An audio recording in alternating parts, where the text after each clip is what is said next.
Islamic অনেক বিষয়গুলো আছে যেগুলো হচ্ছে মানে আমরা যে মডার্ন সোসাইটিতে বাস করতেছি, অনেক বিষয় লিবারেলিজমটা একটু কম দেখা হয় আই থিংক। রাজনৈতিক কোন দলকে আপনি আগামীতে এদেশের সরকার হিসেবে দেখতে চান? কোশ্চেনটা আমি সব জনগণের উপরেই ছেড়ে দিতে চাই। আই থিংক বাংলাদেশের মানুষ অনেক কিছুই জানে, তো এটা আমি গুরুজনদের উপরে ছেড়ে দিতে যাচ্ছি।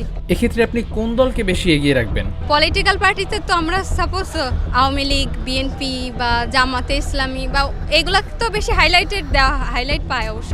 আমি মনে করি এই দলগুলোর আবার রিফর্ম দরকার বা তাদের ইডিওলজির দিক থেকে একটু মানে জানাশোনার দরকার, বা তাদের যে পলিটিক্যাল লিডার ওদেরকে আর একটু গ্রুমিংয়ের দরকার আই থিংক। আপনার কাছে দেশের কোন সমস্যাটা বেশি বলে মনে হচ্ছে, যেটা দ্রুত পরিবর্তন বা সংস্কার দরকার? এনলাইটেনমেন্টের দরকার আমাদের সবারই, এভরি সিঙ্গেল পারসন। কারণ সবাই ভোট দেয় but they don't know the pros and cons, they even don't know the whom they are voting for I think. So just they are I think they are somehow manipulated. Our political leaders somehow manipulate them. I think they use them somehow. I think every people should be enlightened first, then later they will give their opinion in best form. অনেকেই চাচ্ছে দেশে ইসলামী দল ক্ষমতায় আসুক। আপনি এটাকে দেশের জন্য কতটুকু কল্যাণকর মনে করছেন? পিপলস রিপাবলিক অফ বাংলাদেশ, তো আমরা জনগণের উপরে আমরা ডিপেন্ডেন্ট, মানে জনগণ যেটা চাবে ওইটাই।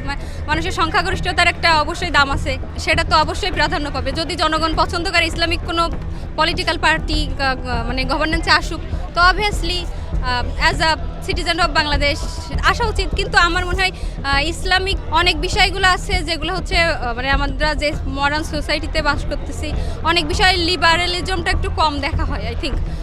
তো সেগুলো যদি আর একটু কনসিডার করা হয়।